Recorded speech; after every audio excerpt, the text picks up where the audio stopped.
January 2025, Trump is going into office. What does the Trump administration do to investment opportunities, the economy, and how you see America shifting? There has never been, that I believe, an administration, a point in time that has set the stage for the entrepreneur, whether it's an intrapreneur, someone buying a franchise, starting from something from scratch, to be able to succeed in an environment like this that I've seen since I've been in the market since '98. But if you're looking for opportunity to go out and win, I don't think there's been a better time. Welcome to the Bedros Keuilian Show. Hey friends, welcome to the Bedros Keuilian Show. This episode is a YouTube exclusive. And when we're doing a YouTube exclusive, it's because I've got a guest in studio. And that guest is my dear friend, Mr. Rob Luna, a wealth strategist. You may have seen him on Fox Business. And he has literally a beautiful following on social media. And I love what you've been talking about lately since the election. So we'll kind of dive into there. So welcome, Mr. Rob Luna. Thanks for having me, Bedros. Excited to be here. Yes, sir. So we'll kind of kick it off there. By the way, this whole episode is about making you more money in the new year and teaching you strategies from a wealth strategist who literally helps people who have high net worths invest their money properly, protect their money, shelter their money from taxes, potential lawsuits, et cetera. Yep. And so you're the dude that walks the walk and talks the talk. Mm-hmm. And so while we're not going to name any of your high net worth individual clients, it's important for my audience to know that you are the dude that walks the walk and talks the talk. And you were on Sean Ryan last year sometime. I forget what month was that? I don't know. It was episode 42. I'm getting ready to do it again for the beginning of January. So I'll be 100 and something now, wherever he's at. Perfect. Yeah. Good. And I think several months after that, I ended up on Sean's show, and that's where the three of us ended up having lunch or dinner together. Yeah. Dude, I don't know about you, but were you smoked after doing his episode, his show? It's funny, man, because we met, and I didn't know Sean, and he reached out to me. We actually met on vacation. My wife and we just kind of ran into each other. He reached out to me after that and said, hey, I thought I recognized you. Would you be willing to come on my show? And I said, okay, cool. So I said, let me do some research on this guy. Yeah. First of all, I was kind of new in social media at that time. Like, man, he's got a lot of followers. That's a good thing, right? And then I saw, though, the YouTube show. I'm like, 3 hours, 2.5 hours. Yeah. Who the hell is going to listen to this? I wound up listening to a lot of them, and probably like you, sitting there, he just makes it go by really fast. He really does. Super interesting. But you feel mentally drained. I couldn't believe some of the things I said on his show. And he's so good at interviewing. I was smoke checked afterwards. And I've done over 370 some odd podcast episodes where I've been interviewed. Yeah. And to this day, the Sean Ryan show was the one that I just felt like, I got no dukes in me. I got nothing else. Like so it's like a therapy lesson. Yeah, exactly, too, right? exactly. But that was great. So we both have that in common. And Sean's such an awesome human being. I just want to give him a shout out. Yeah. So, before you became a wealth strategist, it's important to tell people kind of how you started off in life. I'm an immigrant to this country. I came from a communist country, Armenia, and we had to make by with food stamps and Section 8 housing, and my parents having multiple side jobs, working under the table, trying to provide for us. Your story is a little different, but equally filled with hardship. So why don't you tell us that? Yeah, well, look, I think a lot of people look at where I'm at today, some of the things, those guys, alumnus at Wharton and UCLA, and they think this is definitely a disconnect from where they came from. But that was really just, I think, by the grace of God of how I ended up. I didn't start there. I was born in New Jersey in 1974. I think we're almost about the same age. Same age, 74, yeah. Good years. So I was born there, grew up, when I was born into a situation where I had two parents at the time. Drugs very quickly came into that relationship before I was old enough to understand what was going on, kind of destroyed that. I lived with my grandparents from about the ages of 3 to 9. My grandfather wound up passing away, and that's kind of where everything kind of went off the tracks. Sure. Mother was very addicted to drugs. We moved out to LA when I was 9. I think she was trying to get away from things. However, so was it just you and your mom that moved out to LA? Just me and my mom, yeah. Okay. Yeah. My half brother was already out there with his dad. So I think she was trying to, when you look back, you try to put the pieces together. Sure. You're 9 years old, you don't understand exactly what's going on. But during that time in the mid 80s up to early 90s, I lived in an area called Norwalk. There was heavy, you're from Santa Ana, heavy gang violence at that time. I tried to tell people about that, and I started seeing a lot of that coming back over the last 5 years. So I started getting pretty vocal about what's going on, to where literally friends getting shot every day. Not the type of stuff you expect to be happening in Los Angeles. My brother got caught up in gangs during that period of time. I was never in the gangs, but when you're in the neighborhood, you're kind of guilt by association. So, just a really, really tough life. We talk about food stamps and all those things. Well, my mother was so strung out half the time where she wasn't even applying for them at times. So you'd go to the refrigerator, nothing was there. But you learn how to be really resourceful. You learn how to be a people person, to get invited to people's house for dinner or whatever it really took. Became an entrepreneur at a very young age. Some not so good things, some good things. Sure. But look, I think at the end of the day, especially someone I've spent time studying in India, you think you grow up really bad, really poor. Poverty in the USA compares nothing to what other people experience, like in other countries. So I guess the point is, I went through a lot of struggles and challenges, wound up going to juvenile hall, actually not too far from here. I was telling my wife driving up here in San Bernardino when I was 17, and got out and kind of realized that I had a police officer at that time who told me, like, dude, you're so different from the rest of these people. You need to do something better for yourself. And it sounds like just, okay, whatever. But no one had ever told me that in my life before. So it's just hearing one person, a positive influence, say, dude, I know you can do better. I always had that in the back of my mind, but it was that catalyst that drove me to say, dude, I got to get out of here. Got into sports, got a partial scholarship to go out to Arizona, went to Arizona State to wrestle. Wrestling career kind of fell apart. But getting out of here, getting into college, being exposed to different things. I know a lot of people, don't like college or whatever it is. It was that opportunity, though, for me personally, where I said, dude, this is my one chance in life. I got to go all in. And that's really kind of what I did. And that just led to one thing to another and put me where I'm at today. So there's a lot to unpack there. So first off, we all know, you said it. You said, in the back of my mind, I knew that I was better than this. I knew that I was probably meant for more, right? On my show, on the BK show, I always say that that's your conscience. And I believe your conscience is the truest voice of God or the universe, whoever the higher power is. Now, as humans, we do everything we can in our power to stifle our conscience by drinking and vaping and smoking weed and pornography and alcohol and you name it, because we want to escape from our conscience, because our conscience always wants to do the right thing. Hey, I know what's right. Why aren't you doing it? You feel guilty about it. You feel anxious about it, and so it's easy to try and escape from it. But so you felt that, but the first time someone who has a positive, kind of in a positive role model way, was a cop who's telling you, like, dude, you're different than everyone else. Was that a transformational, like, a moment for you? What was that? I mean, that and getting put in juvenile hall for 90 days and realizing, like, dude, if you were 18, your life would have been over, right? You would have had a record. You wouldn't have an opportunity. Because you were 17 then. I was 17 at the time. It was the first time I'd been in trouble to that extent. And I just realized, dude, this is not how I want to live my life.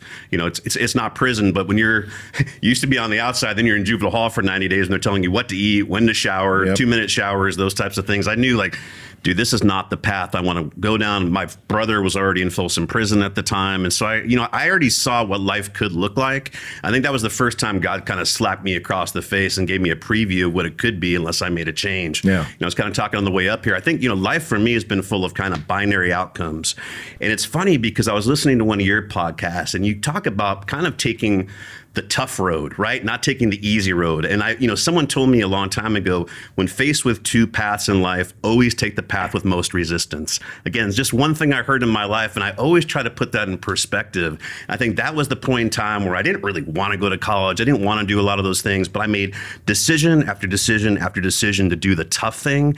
And that's really what kind of transformed me to where, I'm at today, is those tough choices that no one really wanted to do. Well, and also, so I read about a study earlier last year that said young kids who grow up with constant and consistent adversity and hardship have a higher level of resilience.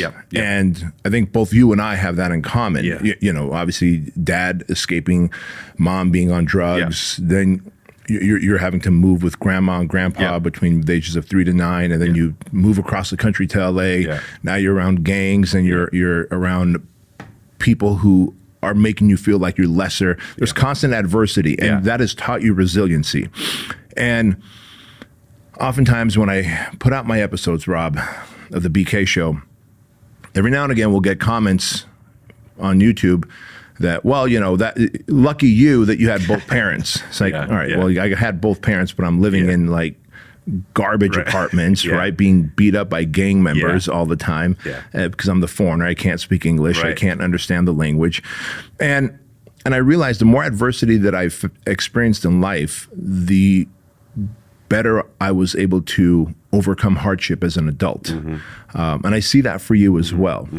Would you agree that that is usually the case for most people, is adversity leads to becoming a tougher, more resilient human? Yeah, it is. And I think that's the balance. I mean, I'm an entrepreneur like you. I've ran several businesses. So I think, obviously we could see it in ourselves, but I think you've probably seen it in people that you've hired also. Yeah. I know I have. There's a lot of people now who won't hire people from top colleges because of that fact, the silver spoon. So you're looking for people in adversity. So I've seen it, in myself, but in other people also, that have been able to overcome those challenges. And I think, one of the things that's really helped me kind of in alignment with that is, dude, I just never had a safety net, right? Like there wasn't anyone going to be there to come stay with me, or here's some money. Like no one's ever given me anything in my life. So it's like, you either do this and win, or you're homeless, you're not eating. So it was just one of those things where I just kept driving and driving and driving. So yeah, adversity, obviously, but I think that puts some things into perspective also.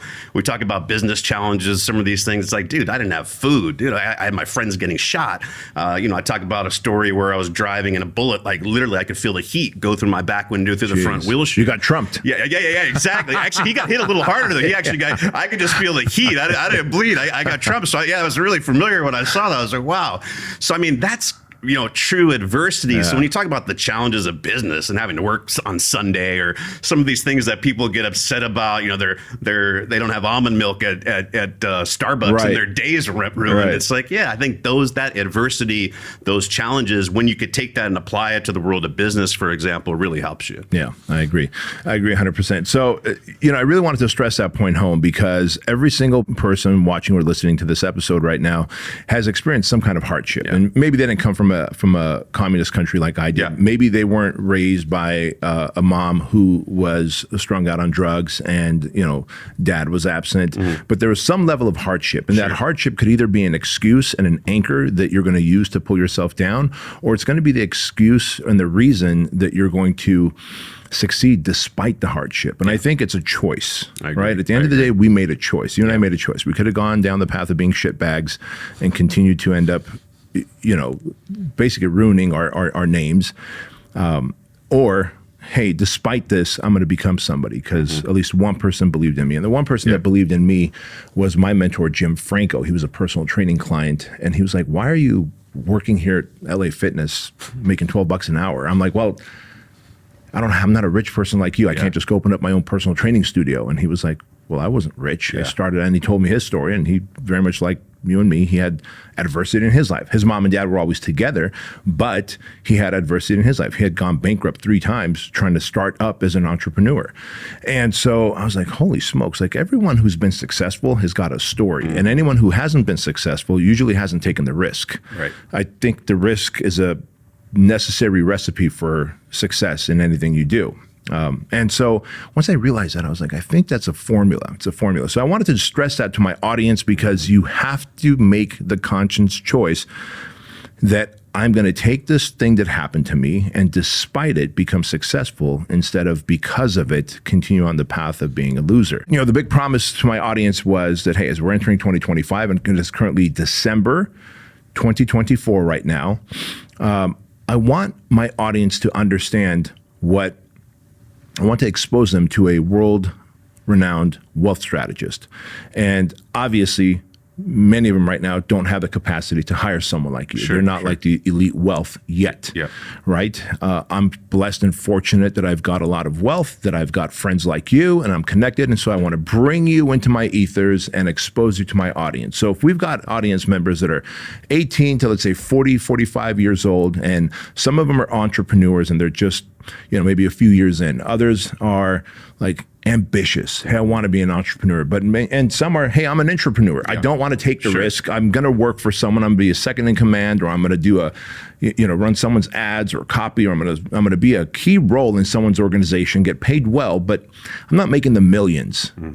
How do I know I'm going to retire well? How do I know I can upgrade my lifestyle throughout the years and not just get my annual inflation rate increase in pay, right? So let's start talking about that. What are some investment strategies and wealth management strategies that you would share with a young man first? Let's start there. Yeah, great question. I mean, I think the first thing, like I know you preach, Bedros, is you got to invest in yourself. You got to invest in knowledge. You got to invest in education. You know, you look at the statistics of entrepreneurs that fail. It's not necessarily because they didn't have a bad idea. They had a bad idea. They just didn't really know how to go about building, scaling a business, hiring people. What do margins look like? And so the great thing about today versus when you and I were coming out of high school is things like YouTube, things like your show. So there's a lot of valuable information.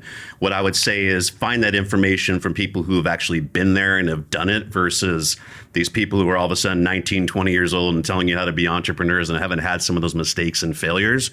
Because the one thing I will tell you, and I think you'd probably attest to this, is there is no substitute for experience. We hear that, but I don't think you really realize that until you've made mistake after mistake after mistake. I've heard you say, if I only knew at 30 what I knew now. I say the same thing. I learned a lot of lessons in life way too late. Now, look, we're both doing well, but should we be worth maybe twice as what we are, having worked actually less if we just work smarter?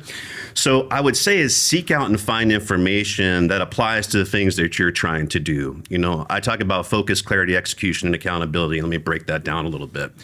So first of all, like you said, I work with some really wealthy people.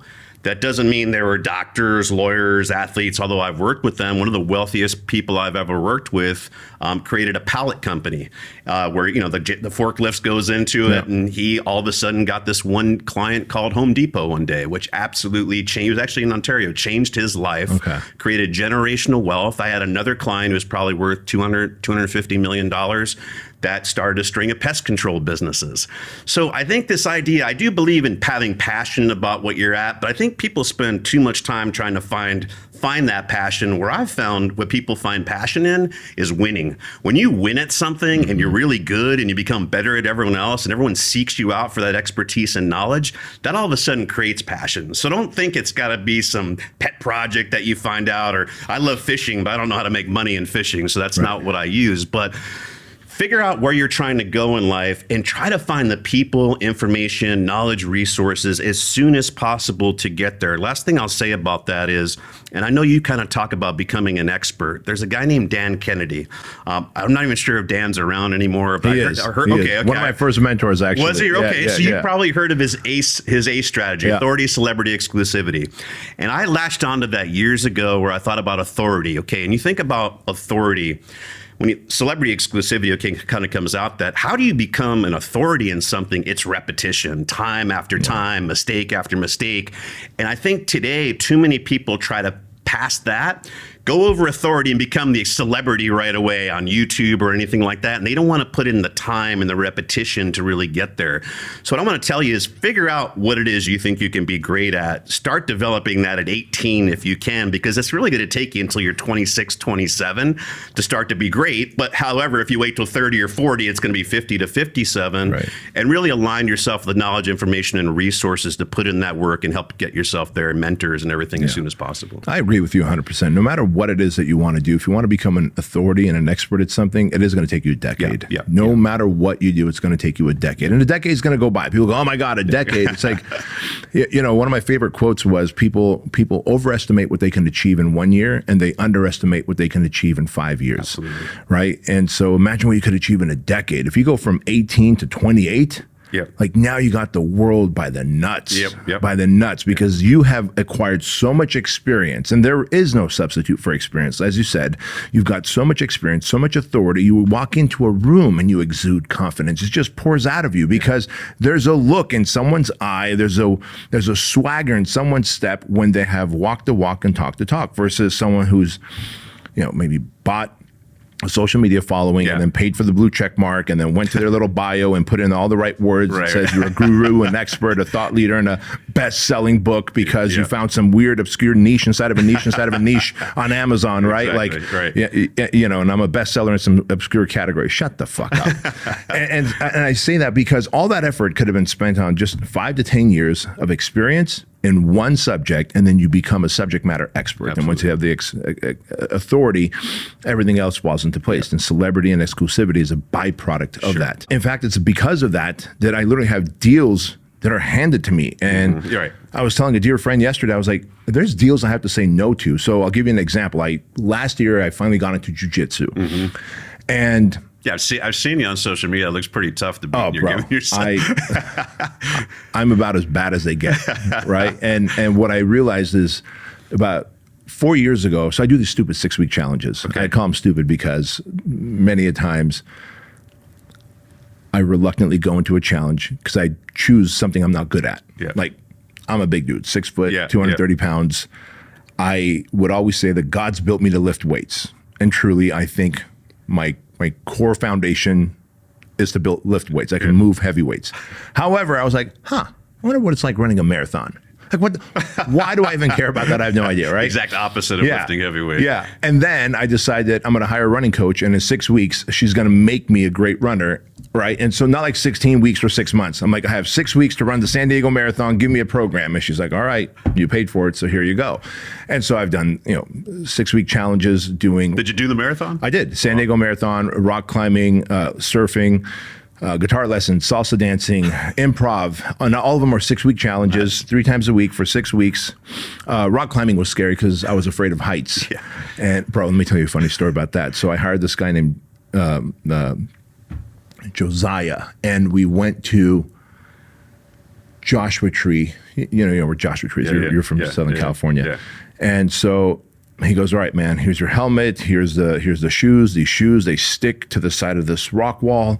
And today we're just going to go up about, 30 feet. I'm like, okay. And he, without even a rope, it's called the belay, without the rope, any of that stuff, like a little mountain goat, he goes up there and pops the carabiner in and puts the rope through, and then like a mountain goat comes back down. And then he puts the whole harness on me and he goes, I'm going to belay you. And that means like, as you go up, I'm going to pull the slack so that if you fall, you're only going to fall like 2 inches because the rope's going to catch you. By the way, this rope is strong enough to hold a school bus, right? Okay. So, dude, I got the helmet. And keep in mind, while it's a rock wall, it obviously is not as steep as I think it is, because the dude went up there like a mountain goat and came back down, right? With no safety equipment. And so this is day 1 of 6 weeks. And he tells me, all right, go. So they're called A cups and B cups. So the divots in the wall, you want to press with your feet, and A cups, because small little breast titties. and the harder you press, the more the shoes stick. And then the idea is you don't want to pull yourself up from holding on. You want to push with your legs. So he tells me all this. I'm like, yes, sir, check, got it. And I'm thinking like, dude, I've already done like an MMA challenge. I've already done a surfing challenge. I've done the marathon challenge. This is going to be a cakewalk, right? So I go up, Rob, and I could see everything. I could see the horizon. And I'm like, all right, Josiah, I'm ready to come down. He's like, no. You got to go up there and you got to touch that carabiner that I put up. I'm like, no, let's leave that for later this week, man. This is high enough. I could see everything, the horizon. And I was scared. And he's trying to talk me out of this fear. Mm-hmm. I'm not talking, like, there's no way. You're not going to close a closer, right? and so finally, I'm like, Josiah, I need to come down, buddy. I just need to come down, and then I'll still pay you for your 2 hours, even though we had just spent 45 minutes. And then all of a sudden I feel something tapping my foot. It was Josiah. He reached up and he's standing from the ground, tapping my foot. Pedros, you're going to be okay. And when he did that, he snapped me out of my fear. And I realized, like, okay, if the dude is like, let's say 5'10", maybe another like 3 feet on his arm, I'm like 8 feet off the ground, dude, right? I was like, oh my God, I'm so embarrassed. Like, for this reason alone, I got to start climbing. And so it took the rest of the hour and 15 to get up there, and I was able to get up there. I remember thinking to myself, as I was starting to build wealth, as in acquire money from my companies, right? Fit Body Boot Camp and my coaching business. It's like, right, I don't know anything about investment. And I can't just take this money and put it in a bank account, because I was smart enough to know that the bank's going to pay me 1.5%, 2% interest. Now it's even less than that. Inflation is going to destroy that anyway. I've got to learn this thing. So I made it a challenge. So not all my challenges were physical. Like recently I just finished a chess challenge. I wanted to learn chess. Nice. So I hired a chess coach and like, hey, teach me chess. But I made it a 6-week challenge to learn how to invest and multiply my money by creating cash flow through real estate, crypto and stock. And then I also invest in other businesses because I know how to scale businesses quickly. So if I can get you as a coaching client, I can help you scale your business. And if I can take equity in that and we have a 5-year plan to scale and sell, then there we go. So I took the time 15 years ago to learn that and then continue to master that. But I know that works for me, for who I am, for my age, for my family, our needs and wants and desires. But if we know that someone is going to needs to develop these skills of investing and managing their wealth, let's talk about first, what are some strategies to be able to create either passive or as near passive income as possible with investment strategies? Where would you guide someone in that way? I'm going to talk from my own perspective. Yeah. Similar to yours. I think the challenge is, and a lot of people, they see me on television or something, they come up, Rob, it's always that question, what stock do I buy? What crypto do I buy? And okay, I get it, but dude, how much money do you have? I got $3,000 or $4,000. Okay, so even if I give you something that's going to quadruple, you're going to take $4,000 to $16,000. It's not going to be enough to change your life, right? So I started looking at it from the perspective of what did I do? How was I able to accumulate the wealth that I had? And you said it at the beginning. It really comes down to two things, I believe. You either got to be an entrepreneur or you got to be an intrapreneur. And what that equates to is, as an entrepreneur, you're building equity and value in a business, right? So you're able to use your sweat equity. You don't have to come out of pocket with a lot of money, regardless of what people think. Or you're an intrapreneur, where if you can latch on to the right company, the right entrepreneur who's willing to give you equity for putting in time, effort, and energy to help build his or her business, those are the ways that I think most people are going to succeed. Other than that, yeah, there's the traditional path like going to law school or becoming a doctor and just maxing out a 401k every year, and that's going to get you there. But I think less and less, that's the journey that people are looking for. So the first thing, kind of what I said before, is getting back to that idea of how are you going to become that intrapreneur and entrepreneur and making that investment first. But then secondarily, I think you've seen it. First of all, not all businesses win. I think the other challenge is what I see with a lot of people is as their business grows, their lifestyle grows, but a lot of times in excess of what the actual business can support. And so what I try to do, and I started a Wealth Academy a couple of years ago, is I teach people both things. I teach you how to become an intrapreneur and entrepreneur, but how to also, as you're building that business, start setting investments aside. And eventually what you're trying to do as an entrepreneur or intrapreneur is you're taking that cash flow and earnings that you have over an extended period of time, 10, 20, or 30 years, that supports your lifestyle. But when that goes away, eventually when you sell that business or you've put away money for 10 or 20 years, you're left with this lump sum. And I think that's probably the bigger challenge, Bedros, is that, okay, people can build a business, sell it for 5 or 10 million or 20 million or 50 million or 100 million, or they build up a portfolio to $1 million or $2 million. But I don't think people understand what that equates to. So I'll kind of give you a simple rule of thumb. What you got to figure out really quick, just like I said, where are you trying to go, get that information and mentorship as early as possible to help get you there. I also force people to figure out something I call their magic number. And what that is I get them to write down their ideal lifestyle. And that's different for everybody. It's not my job to tell you if you want to drive Lamborghinis or Ford trucks. I really don't give a shit what you want to do. But what I do give a shit about is you not settling for a second-class version of yourself. You putting yourself in a position to achieve things that God put you on this earth to do. But then the clarity and focus of quantifying that. So understanding, okay, if you want to spend $300,000 a year after taxes or $1 million a year after taxes, that's going to equate to roughly a 5% distribution from a portfolio. Meaning, if I save $10 million, that's going to give me about $500,000 a year in passive income. There's rules that'll tell you 3%, 6%. I'm here to tell you 5% is a pretty safe number to use. I've been doing this for 25 years. So let me see if I'm hearing this right. Yeah. If someone's investing $10 million in something, they can expect on average 5% return. $500,000. So you've parked $10 million here to get $500,000 back per year. Exactly. Got it. Exactly. So what you're trying to do, obviously, and I call that work optional. So when I really started working with high net worth people, they were mostly NFL athletes. And so to say retirement to a 20, their careers are short, I got away from that and said work optional, right? Right. Getting to a position in your life, I think like most people want to do. They want to do the things they want to do, talk to the people that they want to talk to. They don't want to be forced to do things to make a dollar, which I think most Americans unfortunately are. Yeah. So if I can get you to that number as soon as possible, that's going to allow you to do the things you want in life. And that was always my value proposition when I was working with individual clients. Is like, if I can get you to that number quicker than somebody else can, would you work with me? And they'd say, yeah. And the way I did that was focus on entrepreneurs and building their business, while everyone else is focused on what stock to pick or mutual fund. I knew that was never going to get them there, but I knew if I could build value in their business, get them to take a partial or full exit in 3 or 4 years, that was going to give them that $500,000, $1 million lump sum distribution, to where everyone else is saying you're going to be retired at 65. I had you retired at 40. Yeah. So what you want to do is, first of all, figure out how to get excess cash flow. And I know you didn't ask me that. You asked me what to invest in, but I think that's really important, because if I just give you an investment, that's not going to matter. Now, passive investments, you talked about index funds, the S&P 500 fund. I always tell people, invest in the S&P. Probably half of my money is in the S&P 500. If you look at all these great mutual funds and ETFs, the statistics are 90% of them underperform the S&P. The S&P is free. There's an ETF called VOO, which is Vanguard's, which is like next to nothing to own. It's done about 10% compounded without having to worry about anything over a period of time. If you're not going to do anything at all, just put some money passively, so you're $100, $200, $300 a month into that. Into the S&P 500. Yeah, I think that's... And let's just educate the audience what the S&P 500 consists of. These are all big businesses, like brands that we know, right? Yeah. Okay. Yeah, it's S&P 500 because it's the 500 largest U.S. corporations. And why you don't have to think too much more outside of that is, a lot of people say, well, should I buy some European stocks or Chinese stocks? And maybe 25 years ago you needed to do that, but today almost half the earnings from the S&P companies come from outside of the U.S.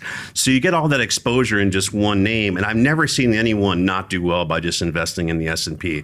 So I would start there, because again, you have a limited amount of time to learn all this stuff, so don't worry about the nuances of this hedge fund or this ETF. Just kind of stick with that as your core equity allocation.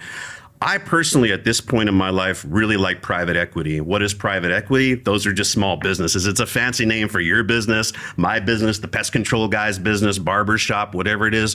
Why? Well, first of all, if you look at the returns that you can generate from small businesses, they tend to be higher than 10% if they're good businesses. But also, if you build a skill set, like you said, where you could actually get in there, roll up your sleeves, and help these companies build, develop, and grow, the value that you're going to get back from that is going to be exponential, to where, last time I called Apple, they didn't really want to listen to the ideas that I had in the S&P 500. So I like investing in small private businesses. There's a lot of other things outside of that, but I would say for the younger people, I know you have a younger audience, is get in that S&P 500, invest in yourself, let that compound, stay away from the bonds, all these other things that people are trying to sell you. Please stay away from some of these insurance deals that are out there that everyone's trying to get you into.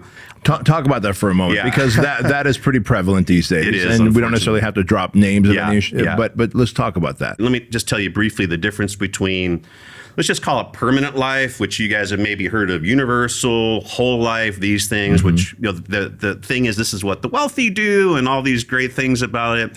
And then you have term life. I, even at this stage in my life, only have term life insurance. The great thing about term life insurance, it helps you solve for a need. The thing about insurance is you're trying to protect some catastrophic loss. Why do I have health insurance? Not for the sniffly nose. It's, God forbid, my wife and I had a child that was delivered in February, almost 2 months early. The bill that we got was well over $1 million, right? Those are the things I'm buying health insurance for. When I'm buying life insurance, what I want it to do is take care of my family, my obligations, if I'm not around to do that. And so we talked about this 5% rule. So if you think even your expenses today are maybe $100,000, well, let's figure that out. If I need $100,000 to take care of my family, if I'm not there to make it, that means I need $2 million in term life insurance. If you're young, you can get $2 million in life insurance for $900, $1,200 a year. If you tried to do that in permanent coverage, it's going to be thousands and thousands, $10,000, $15,000. So what happens though is you got to understand term life insurance, there's not big commissions for the agents. When you get somebody who can put in, let's say, $500 a month into a whole life insurance policy, or $6,000 a year. Now, you don't have to be a rich person to put in $500, but the agent will earn a commission on that somewhere around $5,000 to $6,000 a year, where he might have made $700, $800, $900 on the term policy. Now, what I want to say about this is when you're thinking about finding an investment advisor, wealth manager, the challenge out there is to become a wealth advisor or investment analyst or investment strategist or financial planner. It's very ambiguous. You have people who literally dropped out of high school and have no education after that versus people with multiple degrees and postgraduate designations. However, when you're from the outside looking in, it's very hard to differentiate who these people are. But what I could tell you is by doing the right thing for people over a long period of time is going to get you way further ahead. The problem is I believe that most of the people that are selling this stuff, they themselves aren't educated on what they're actually doing. And so when they actually realize it, it's like, oh, crap. But the sad thing is the people that are investing in these things go 10, 20 years where they could have been buying the S&P 500. They could have been investing in themselves and their business. And it's literally millions of dollars that could be left behind. So I try to tell people, stay away from it. Look at term life insurance. It's going to get you what you need to get there. Most importantly, make those investments in yourself. Last thing I'll say about that, Bedros, is my wealthiest client that I ever had invested over $140 million after tax with me. The year before he made that investment as an entrepreneur, he literally had maybe 100 and something thousand in his 401k that he'd saved up. He was in his late 30s at the time. The next year, he exited his business for over $200 million. The reason I say that is when you talk about risk, investing in yourself, he didn't max out his 401k every year. He didn't do a lot of things. He also didn't buy Lamborghinis and all those things. He invested in that business year after year after year. And by the time he was 38, he was able to sell that business for almost $200 million. And then his life completely changed. So I'll be one of those people to tell you, don't always follow, even the good financial advisors, they're going to tell you, max out the 401k, don't take any more risk. A lot of that is kind of greedy in a sense that they don't want the money coming out of their accounts. Sure. If you invest in your own business, there's no way they can charge you for that. So if you find yourself something good, an opportunity to buy equity in another business, a franchise, or invest in yourself, I say, especially from the ages of, let's call it 20 to 32, I'd rather see you do that than even buying the S&P 500. Because I think that is the thing. If you can do that, you're consistent, you're educated, you have the right team, that's life-changing money that you're going to get from making that investment. Hey guys, quick interruption to the Bedros Koulian Show. I took some time to go to the local juice stores here in town, and I bought all these different ginger, turmeric, and wellness shots. Now, they range anywhere from $3.69 all the way to $4.05. And to be honest with you, they all suck. Why? Because they do not have anywhere near the wonderful ingredients of the Truline Wellness shot. First of all, to build your immune system and keep your immune system strong, Truline Wellness shot is packed with vitamin C, vitamin D, and zinc. And also to help you fight off inflammation, it is packed with turmeric, ginger, and black pepper. And to keep you hydrated, Truline Wellness shots have sodium, potassium, and magnesium. This is the ultimate morning supplement. Just take one packet, pour it in 4 ounces of water, and shoot it, and you're good to go. Best of all, $1.69 per packet instead of twice the price of those other inferior ones. I want you to get 50% off your first 30-day supply. So go to Truline.com, use my name Bedros, and you can get 50% off plus free shipping, a 30-day money-back guarantee, and $1 gets donated to Shriners Children's Hospital. Best of all, if you like the Truline Wellness shots, and I know you will, like thousands of other people who are part of the Truline tribe, every month we'll send you a new supply at 20% off, free shipping. So go to Truline.com, use my name Bedros, and get your 50% discount code before it goes away. Back to the show. That is so profound to hear this, because as you're saying this, internally I'm nodding my head. I'm like, holy shit, that's exactly what I've done. I've got term life insurance. I'm invested in the S&P 500. I've got real estate investments and crypto as well, but I'm playing at a different level than maybe some of the people who are watching or listening to this episode. But I love the direction we're going. So if you're starting out, you're like, where do I invest in? Invest in yourself first. Your personal growth, your personal development, become the best version of yourself. Because if someone once asked me, I ran into him in the gym, he's like, hey, I got $3,000 to invest. Like, what should I invest in? I know crypto's really hot right now. This was like 2 years ago when it had that crash, right? It was like hovering around 35,000. I said, you got $3,000 to invest. Just invest in yourself. Like go get a good therapist, read some good self-help books, right? You're right, it's true. Do hard shit and solve through your problems because everyone's moms and dads gave them some issues. Yeah, exactly. That's the best investment of your $3,000. And he laughed about it just like you did. And then, he's like, I'm going to go do that. I'm like, great. Once you've invested in yourself, if you can, invest in a business that is generating profits that are something that you can then put in a 401k as you talked about. Because when you're running it shocks me that people are willing to, they'll ask you like, what is the stock? As though there's some secret stock that you haven't talked about. Right, if I just can catch Rob eating breakfast somewhere, exactly. he's going to tell me in private what that magical stock is, you'd right? Be surprised. Yeah. And I always tell people when they ask me that, I'm not even a wealth strategist, but they think like, where does Bedros invest his money? Yeah. I'm like, look, I don't know. A stock at the end of the day is someone else's business. Exactly. I don't know if they're going to wake up angry that morning and just flush it all down the toilet, if they're going to make the news and the stock market's going to crash. I mean, I love Elon Musk, but he lit up a joint on Joe Rogan's show and Tesla plummeted, right? And so I share that because at the end of the day, I'm going to invest in myself. I know I'm going to wake up tomorrow morning and put my head down and go back to work. And the next day I'm going to wake up, put my head down and go back to work. And so once you've invested in yourself in terms of personal growth, invest in a business. And I'm glad you said franchise because so many people are like, well, I opened up a Fit Body Boot Camp and now I'm looking to open up 2, 3, 4 more. Yeah. I'm like, that is a great move because it's paint by numbers. People always want to be fit. They're going to go to their local gym and they need to be held accountable. They want to get results. And so it's for that reason, Fit Body Boot Camp has been a great investment vehicle for people. But beyond that, okay, you got the S&P 500. And beyond that, you got the term life insurance. So now let's talk about compounding these, layering these. Yeah. So as someone starts doing this, and by the way, what's your take on dollar cost averaging? Like whether it's for the S&P 500 or whether it's for crypto, do you think someone should just put a lump sum in and then let it ride? Or should we do some dollar cost averaging, which is every month putting in X amount? Yeah, I think dollar cost averaging is great because a couple of things. First of all, I've worked with some of the greatest traders, people you see on TV. I've never found anyone personally who can consistently time the market well. If I could do that, I wouldn't be talking to you. I'd be out on the beach somewhere just timing the market and be a billionaire, right? You can't do that. Why? Because you got to get it right 3 times. You got to get it out at the right time. You got to buy at the right time. You got to get out at the right time. Then you can't just sit in cash. So you got to get back in. And usually you can't do that. And that's the idea why I say the S&P 500, because you're dollar cost averaging into a 100-year proven strategy that has always worked. Unless you think as America's going out of business, all these companies like Procter & Gamble and Coca-Cola and Apple and all these are going to go out of business anytime, which if they could, but we got bigger problems if that happens. Right. So if you find that out, the other challenges, well, like you said, when do I do it? The good thing about dollar cost averaging is if you're just buying consistently over time, it does 2 things. Number one, it doesn't hurt as much if you have to write a big check and put that into the market. So it's just coming out, and it's really surprising when people are putting $200 or $400 a paycheck, and 5 years later, they're like, hey, I got 60 grand. I never even missed it, right? So that's one thing. But secondarily, what it allows you to do is, sometimes you're going to buy when things are high, but also at the time when people are panicking, like 2008, the market's down 60 or 70.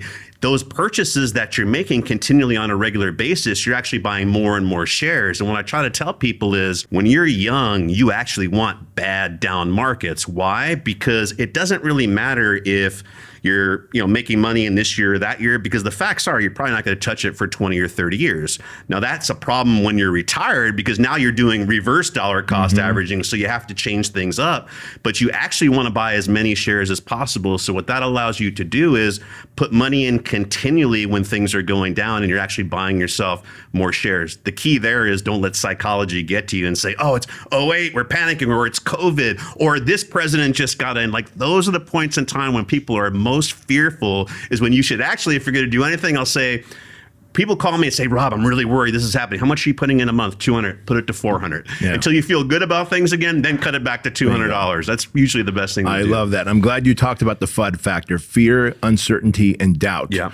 When the market is riddled with fear, uncertainty, and doubt, it is usually the time to strike. At least that's what's worked for me. I'm 50 years old. I've created financial freedom for myself at a relatively young age in terms of with companies, and I've learned early on. I remember many years ago, like I bought Tony Robbins CDs from eBay. They were like dubbed. Yep. and he said, watch what everyone else is doing and do the opposite, which was his way of talking about when there's fear, uncertainty, and doubt. everyone is running this way, you might want to consider that way. And then later on, Jim Franco, my first mentor, talked to me about that as well.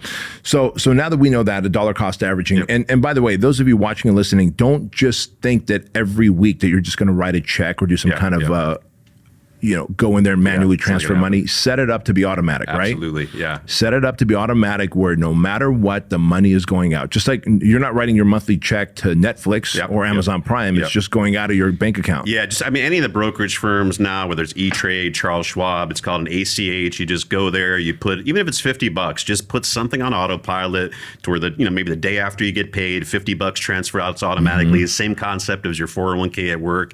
You don't miss it. You don't think about it. It just goes in there. If you have to write the check, it's going to be, do I send this $50 or do I take my wife out to dinner tonight? And you're not going to wind up doing it. So set and forget it. Bingo. I love that. Now let's transition to hard assets, things like real estate investment, things like gold, precious metals. Where does one where does one have to be in their life where you would go, all right, man, it's time for you to maybe start investing in real estate, maybe in multifamily housing, maybe it's like go buy a duplex.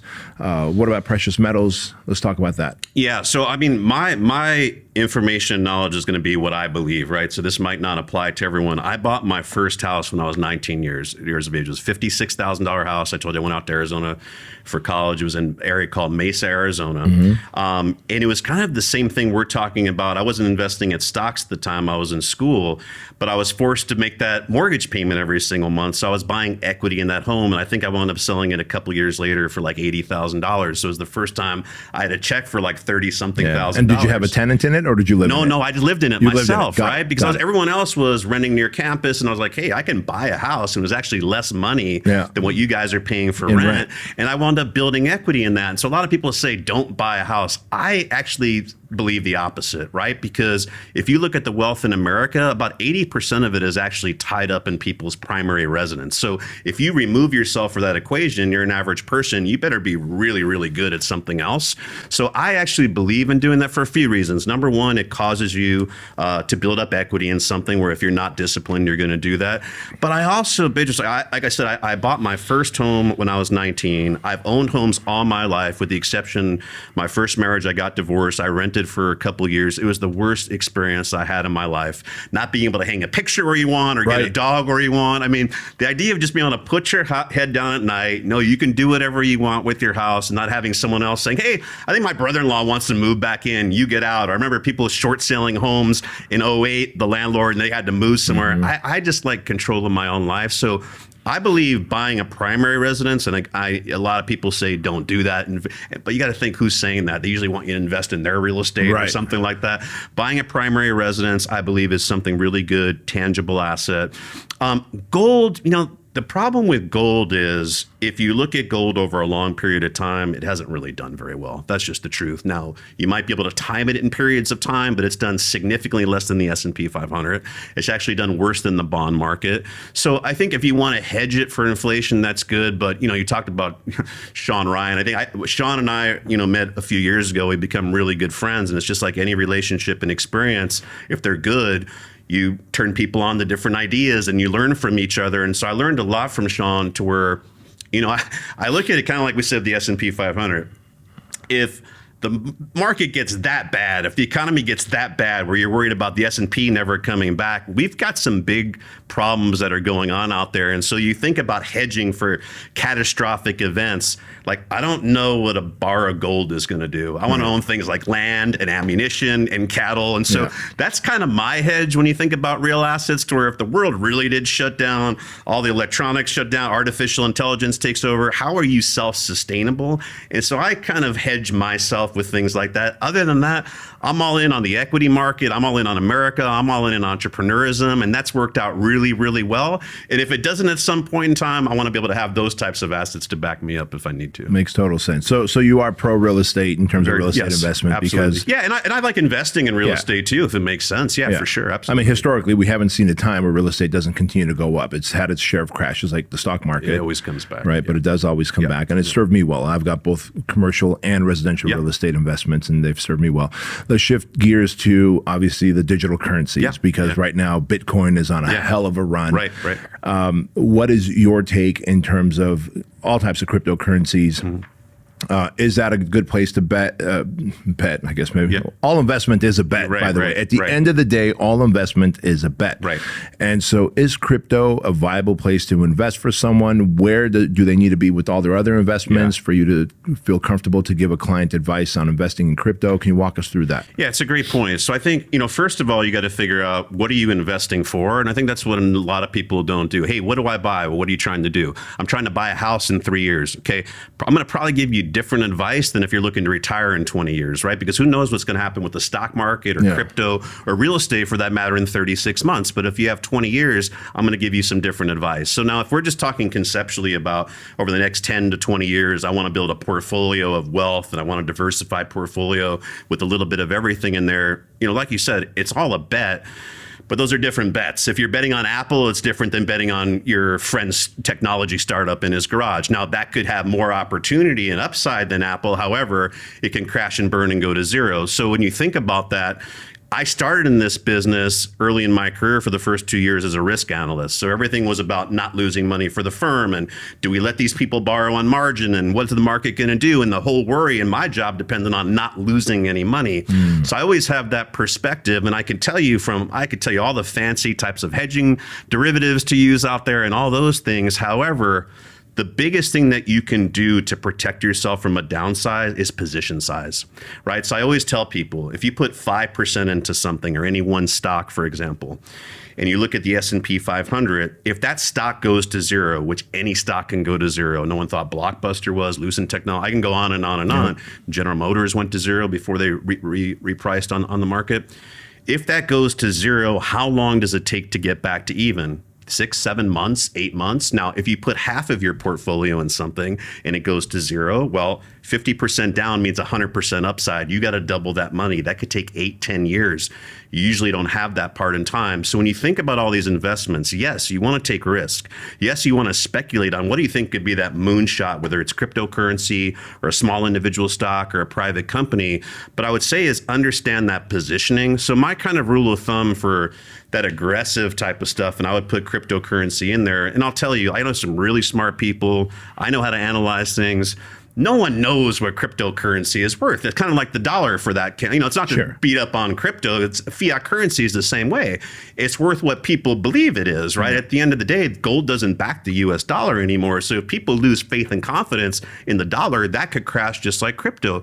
The corollary is if people get behind crypto and support it and you see real money and you see it getting tied to tangible things, even like Dogecoin, right? There's Dogecoin, a meme coin, there is no value in that. There's no utility. You're not making blockchain. But if Elon Musk comes out and says you could buy Teslas with it and that spreads to other things, it becomes worth something. So when you look at early investments, and one thing I'll say about that also is the things that I've seen done the best, people that have made the most money, comes off investing in a period of time where there's enough opportunity for this to maybe work, but there's so much skepticism surrounding it. You don't really understand it yet. It's kind of like Amazon. If you bought it in 99, I've owned Amazon for a long period of time. I've been arguing with analysts on TV for 12, 13 years about Amazon, where we used to have arguments in 99, 2000 about whether you should buy Barnes & Noble versus Amazon, literally.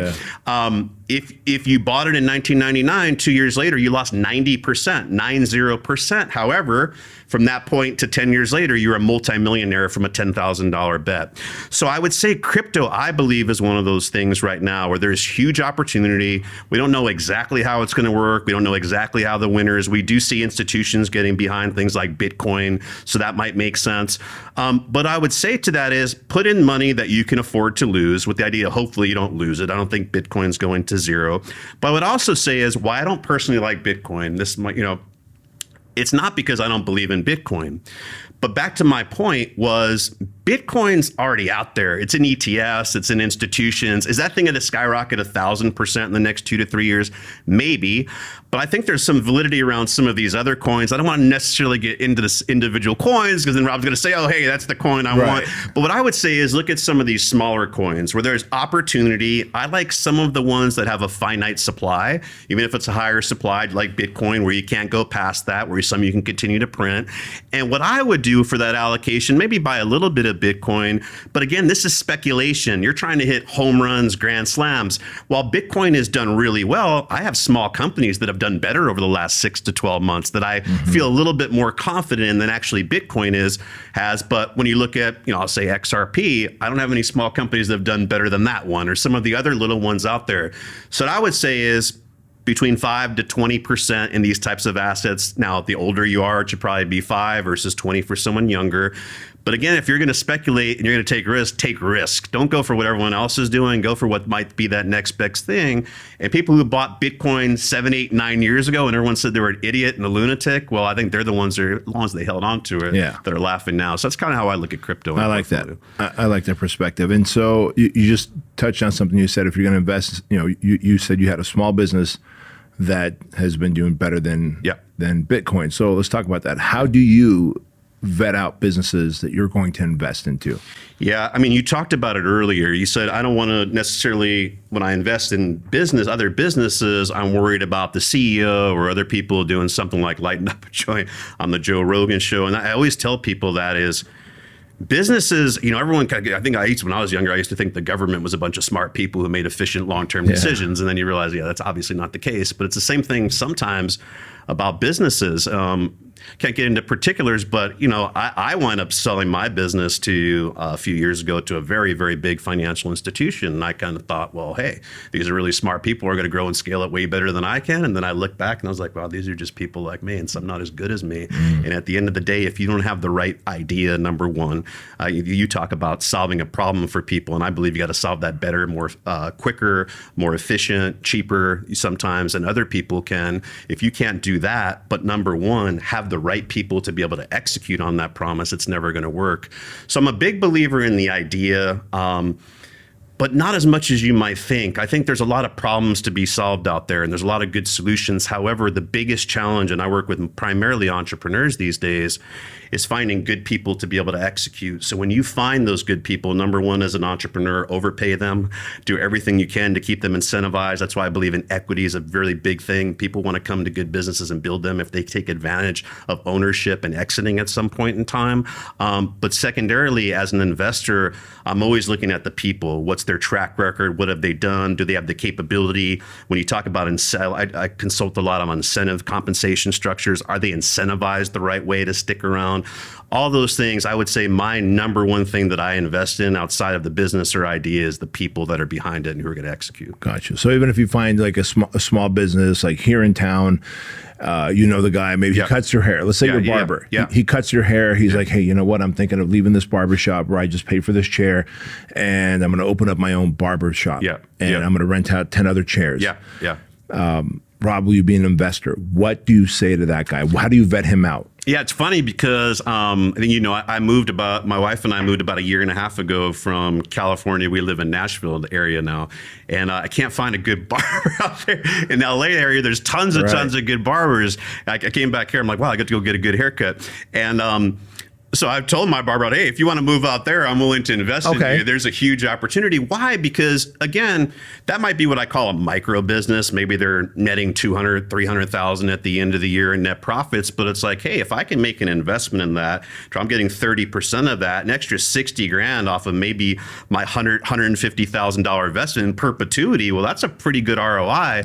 Better than I can get anywhere else. And if I believe in the people that are going to be able to come and execute that, I would do that. So I think that's where other people go wrong also. They're looking for, again, this big idea, things that would be multi-million dollar profitable business. And those are great, but there's a lot of small businesses out there to where, as you mentioned, maybe you're coaching someone, you're like, wow, this guy just needs a little bit of help on this and maybe a little bit of equity. And if I can get I think you and I want to probably, most successful people at this point in their career, it's like time is the challenge, right? Right. And so at the end of the day, like, I don't really want to be paid whatever an hour to consult with you or coach with you. I don't really do that. But if you want to give me a percentage of your business and I can help and grow that, I know the opportunity in that. So I'd rather be invested in those people and ideas and opportunities. I like that. I'm always looking for the product and then the person. You're right. Product, and does the product solve a problem that most other similar companies can't solve as well or as efficiently, as cheaply, et cetera? And then is the person the kind of person that's reliable where they can run the company? And then the third component I look at is, do I have the audience or the knowledge, intelligence to be able to throw gasoline on this thing and to really light it on fire if I was to invest in it? So those are the three kind of measuring sticks that I look for. All right, finally, I've been saving this one for the end. Okay. Trump is now going into office right now. Again, it's December 2024. This episode will be coming out in the next week and a half to 2 weeks. And so January 2025, Trump is going into office. What does the Trump administration do to investment opportunities, the economy, and how you see America shifting? I just want to get your perspective on all of that. Yeah, well, I mean, it's interesting. So I got a lot of heat for talking openly about this election for the last year and a half. And, I said before, different presidents have come and gone, and really one side or another, when I looked at the economy and what the outcome would be, I wasn't super passionate about either way. I didn't really believe anything was going to either help or hurt the financial markets. And obviously that's how I'm incentivized. I make my money in financial markets and entrepreneurship. And so I'm always looking to bet on something that's going to give the clearest path to success for small businesses, for large businesses. And when I just looked at, forget the names of the candidates, but I just looked at the rhetoric, well, let's say it, the things that Harris and Walz were saying, and then just the misalignment and disconnect with what made this country great. You and I talk about where we've come. Dude, like, what other country can you go to and come from absolutely nothing and become a multimillionaire or billionaire than the U.S.? And that's, the proverbial American dream. And the assault that they were talking about putting on the American dream, incentivizing mediocrity, this, handing out money to people, buying votes, essentially, everything that was happening, I just thought it was such a danger to the American dream. And I saw that slipping away. And so I felt that I had to vocalize that. And it wasn't about being, I'm an independent. I voted on both sides in the past.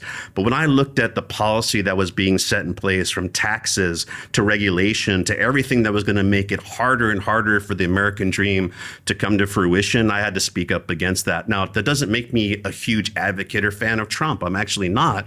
But I looked at the policy of what they were putting in place, the people that they're going to put in place, again, I believe, to help drive that. There was just such a black and white, if you really understand economics and business, of who you needed to vote for. Now, I was really worried that it wasn't going to happen. Like you said, I've worked with a lot of wealthy people, 2 billionaire family, multifamily offices. And the week before the election, I got so many calls of, Rob, to your point, where do we hide assets? Where do we move? What are we going to do? Just the psychology that was behind the country and money was really bad and negative. And then, dude, just like the day after he was elected, the switch that flipped of everyone, it was the exact opposite conversation. How do I lever up? How do I get access to capital? Where are the opportunities? What are we going to do? It's like a shotgun's about to go off. And we've got 2 years, we at least know, where we're going to have the House and the Senate. I believe this time is going to be different, because when Trump first got in, dude, he didn't know what was going on. He had the wrong people. And by the time he figured it out, they flipped the House to Senate, and he didn't really have the power to do. Now, he had that experience. He watched for 4 years what was going on. He built new allies. They've been putting this plan in place for years. So when the time comes, I think the 20th or whatever is of January, to take over, I do believe they're going to put things like tax changes in place, where if they would have done nothing, dude, we were going up to 28% corporate tax. So you talk about the market crashing. Well, the market's based off of valuations. If nothing changes, but taxes go up 20 or 30%, things need to crash just to equate. You talk about policy, you're an investor, like opportunity zones, which was smart policy to get people with money to invest in underprivileged areas, to develop them. All these smart things that are actually going to give the person, teach the person how to fish versus give them a fish. Those are coming back. So the psychology, dude, my friend Charles Payne from Fox talks all the time about animal spirits, right? And how that was just getting killed, and the people's ability and need to want to go out and take risk, that was just getting killed. It's back, I believe. Now, I'm not going to be overly optimistic because, look, at the end of the day, they still need to be able to execute. But, again, like you said, if you're waiting for that perfect president or this perfect thing to happen, or you're waiting for everyone to say it's easy to go out there and do it, by that time, the opportunity is going to be over. And I think now the time for excuses, not to take risks, not to do what you're going to do, there has never been, that I believe, in administration, a point in time that has set the stage for the entrepreneur, whether it's an intrapreneur, someone buying a franchise, starting from something from scratch, to be able to succeed in an environment like this that I've seen since I've been in the market since '98. So you got to get off your ass. You got to do something. One thing they're not going to do is hand you anything. But if you're looking for opportunity to go out and win, I don't think there's been a better time. Amen. This is the season. How can my audience find you? What's the best place to find you? So you can go to robluna.com, at the Luna Rob on Instagram. But if you go there, that takes you to everything. And look, like I said, I try to. Tell me about your academy. What is this academy about? Yeah. So the Wealth Academy, I started again. I sold my business. I had a 3-year non-compete, which ends in January. I couldn't work with wealthy people. And so I said, okay, well, let me go and train and educate people like myself. Because as I mentioned, when people would come up and say, Rob, what book do I read? Or where do I go? Or what class do I take? I just didn't find one answer for people. And my, again, belief is teach people entrepreneurship and investing. And you need to be able to do both of those things. Not everyone's going to go to college. Not everyone's going to be able to get the same access that I did. So for $1,000 a year, I'm on there every single week. I bring everyone in my academy that works with me, or top credentials, chartered financial analysts, certified financial planners, and we teach people how to do everything that I'm doing right now. At the end of the day, they're going to have to go out there and do it and put it to work themselves. But I try to give the people that opportunity and bring in people like yourself, other experts that help along the way to help them grow. Huge. That's beautiful. So everyone watching and listening to this episode, you should, one, go follow Rob. Number two, go join his academy. I mean, there's never been a time where you could learn from a wealth strategist like him, and then to be able to deploy that during what's going to be the golden years, the golden era of the United States here, the next 4 years. I believe so. Right? And that's exactly it. Guys and gals, thank you so much for watching this episode of the Bedros Keuilian Show with an inside look with Mr. Rob Luna. If you like this episode, please share it, tag Rob, tag myself, and let's get the word out and create more money, meaning, and self-mastery. And always remember this, that average is the enemy, that success is your responsibility, and change can take place in an instant if you are willing to flip the switch. We'll see you next time.